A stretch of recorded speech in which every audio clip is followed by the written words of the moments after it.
Hello friends, आज बात करते हैं प्रेगनेंसी में किया जाने वाला NIPT या non invasive prenatal testing test क्या होता है।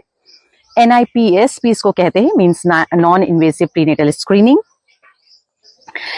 प्रीनेटल टेस्ट या प्रीनेटल स्क्रीनिंग क्या होती है। अगर नेटल मतलब बेबी का बर्थ, बच्चे के बर्थ के पहले ही ड्यूरिंग प्रेगनेंसी अगर हम ये चेक कर पाते हैं कि हमारा बेबी हेल्दी है तो उसको प्रीनेटल टेस्टिंग कहते हैं। ये नॉन इन्वेसिव हो सकती है या इन्वेसिव हो सकती है, दोनों के ही अपने फायदे नुकसान हैं। नॉन इन्वेसिव टेस्टिंग का मतलब अल्ट्रासाउंड, ब्लड टेस्ट, जैसे आपने सुना होगा double marker test, quad marker test, और एक प्रॉपर NIPT जिसकी हम बात करने जा रहे हैं। और इन्वेसिव टेस्ट में आते हैं एमनियोसेंटेसिस या CVS, कोरियोनिक वेलस सैंपलिंग।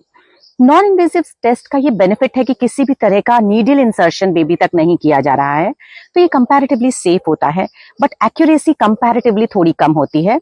देखिए, कोई भी टेस्ट हम कराएं, बेबी जब बर्थ ले लेता है 100% तभी पता चलता है कि हमारा बेबी हेल्दी है, लेकिन during pregnancy non invasive test से भी 90-95% तक चीजें पता चल जाती हैं। और जो नया NIPT जिस टेस्ट की हम बात कर रहे हैं, तो कुछ चीजों के लिए वो 99% तक एक्यूरेट है।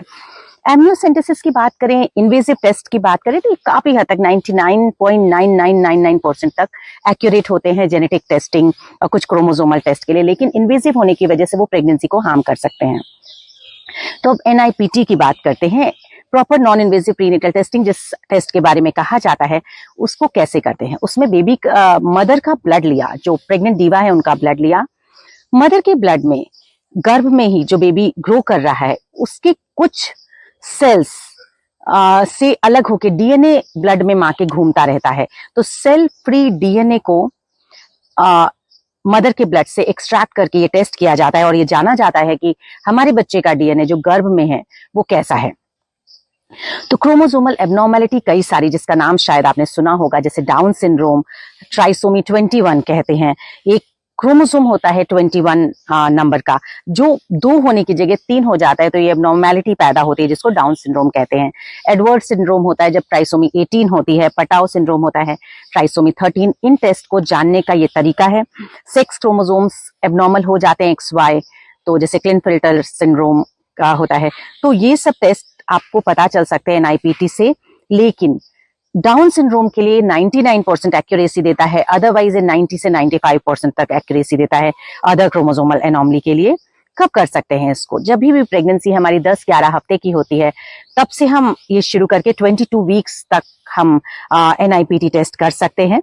इंडिकेशंस, हर पेशेंट में अभी हम NIPT टेस्ट आपको एडवाइस नहीं करते, बट अगर मैटरनल एज, मदर जो प्रेग्नेंट लेडी है उनकी एज ज्यादा है, अराउंड 35-40 या उसके ऊपर है, तो डेफिनेटली ये टेस्ट कहा जाता है। अल्ट्रासाउंड पे कोई रिस्क आया है, कुछ एबनॉर्मेलिटी नजर आ रही है, या डबल मार्कर टेस्ट में रिस्क हाई आया है, इंटरमीडिएट आया है, तो भी ये टेस्ट करते हैं।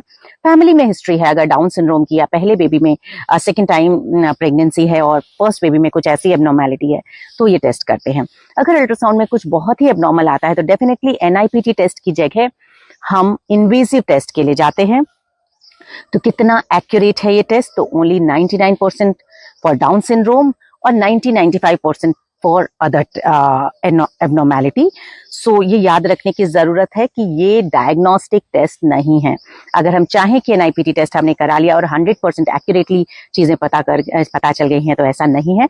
लेकिन हाँ, NIPT टेस्ट बहुत सारी हमारे बहुत सारा प्रेगनेंसी में कुछ डाउट होता है, कुछ एबनॉर्मेलिटी आती है बहुत माइनर सा, तो उसको क्लियर करने का एक अच्छा टूल है। Thank you.